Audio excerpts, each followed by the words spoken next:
Les étudiants de première année éco, bonjour. Dans cette vidéo, on va voir ensemble comment on détermine les conditions qui permettent au consommateur d'atteindre son objectif. Donc je rappelle que l'objectif du consommateur est de maximiser sa fonction ou son niveau d'utilité en prenant en compte sa contrainte de budget. Je rappelle aussi que l'ensemble des vidéos du corrigé de l'exercice 7 ainsi que d'autres corrigés, vous les retrouvez dans la playlist licence 1 microéconomie. Dans la dernière vidéo, on a vu comment on représente graphiquement l'objectif du consommateur et dans cette vidéo, on va déterminer les conditions pour atteindre cet objectif. Donc, ce qu'on a vu dans la vidéo précédente, graphiquement, comment atteindre l'objectif ou comment représenter l'objectif du consommateur. On a dit que l'objectif du consommateur, c'est de maximiser son utilité en prenant en compte sa contrainte de budget. Et je l'ai résumé dans une phrase, c'est l'intersection de la droite de budget. La droite de budget,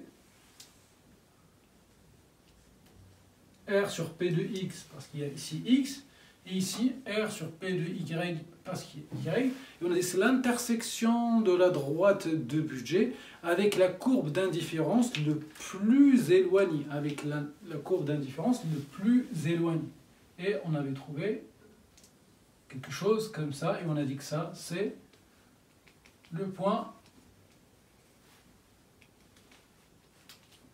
d'équilibre, c'est-à-dire le panier qui est composé de X étoiles et Y étoiles, qui permet d'avoir le niveau d'utilité le plus élevé en dépensant la totalité du revenu. C'est l'intersection de la droite de budget avec la courbe d'indifférence la plus éloignée. Forcément, il y a plusieurs courbes, mais on choisit la courbe la plus éloignée. Donc, comment, à partir de cette représentation graphique et qu'on a vu plus en détail donc, dans la vidéo précédente, comment on va déterminer les conditions, ça veut dire les équations, on va dire en d'autres termes. Tout simplement ici, on va voir ensemble. Donc déjà, on a dit l'intersection de la courbe d'indifférence le plus éloignée avec la droite de budget. Donc la première condition, c'est la contrainte de budget. Donc là, CB, c'est la première condition. Il faut que R égale P de X fois X plus P de Y fois Y. Parce qu'on a dit l'intersection de la droite de budget. Donc, dans ce point ici, la totalité du revenu est dépensée. R est égal P de X fois X plus P de Y fois Y. Dans ce point, cette relation, cette condition est vérifiée. Et après, on a dit la courbe d'indifférence le plus éloigné. La courbe d'indifférence le plus éloigné, sa condition, c'est que à l'équilibre, le TMS, le taux marginal de substitution, est égal au rapport des prix. Le rapport des prix. Donc, on a deux conditions. La condition du contrainte budget et la condition, on a dit qu'à l'équilibre, c'est-à-dire ça c'est un point d'équilibre où à l'optimum, le TMS est égal au rapport des prix. Voilà deux conditions. On va les réécrire sous forme, on va dire, d'équation propre. Je change juste de stylo. Le premier, donc on a dit que c'est R est égal à P de X fois X plus P de Y fois Y.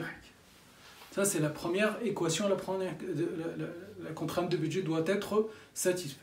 Et l'intersection de la courbe d'indifférence le plus éloignée, pour avoir cette courbe le plus éloignée, on a besoin de cette deuxième équation. Le TMS, le taux marginal de substitution, c'est moins D de Y sur D de X ou moins D de X sur D de Y, c'est la même chose, les deux sont justes, doit être égal au rapport des prix.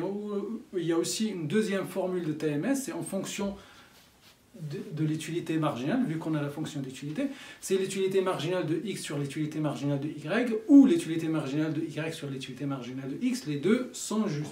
Donc on va prendre le TMS dans un sens x à y ou y à x, le TMS de x à y ou x par rapport à y ou y par rapport à x, ça n'a pas d'importance. Donc je vais choisir un sens. Donc l'utilité marginale de x sur l'utilité marginale de y est égal. Ça c'est le TMS. Est égal le rapport des prix. Le rapport des prix. Si vous avez mis l'utilité marginale de x sur l'utilité marginale de y, ben c'est égal P de x sur P de y. Donc si vous avez mis l'utilité marginale de y sur x, si vous les avez inversés ici, donc l'utilité marginale de y sur l'utilité marginale de x, vous mettez ici P de y sur P de x. C'est là où il ne faut pas se tromper. Vous choisissez celle que vous voulez, ça n'a pas d'importance, mais il ne faut pas s'en tromper dans le rapport des prix. Donc il faut que ça soit concordant. Utilité marginale de x, utilité marginale de y, P de x sur P de y. Si vous inversez ici, il faut inverser aussi de l'autre côté. Tout simplement, en haut, on met le prix du bien concerné. Donc ici, le prix du bien x, le prix du bien y. Si vous mettez ici y, vous mettez prix de y. Si vous mettez ici le x, prix de x. Donc voilà les deux conditions qui permettent au consommateur d'atteindre son objectif qui est de maximiser son niveau d'utilité en prenant en compte sa contrainte de revenu ou sa contrainte de budget. Donc voilà, j'espère que j'étais clair et je vous dis bon courage et à très bientôt.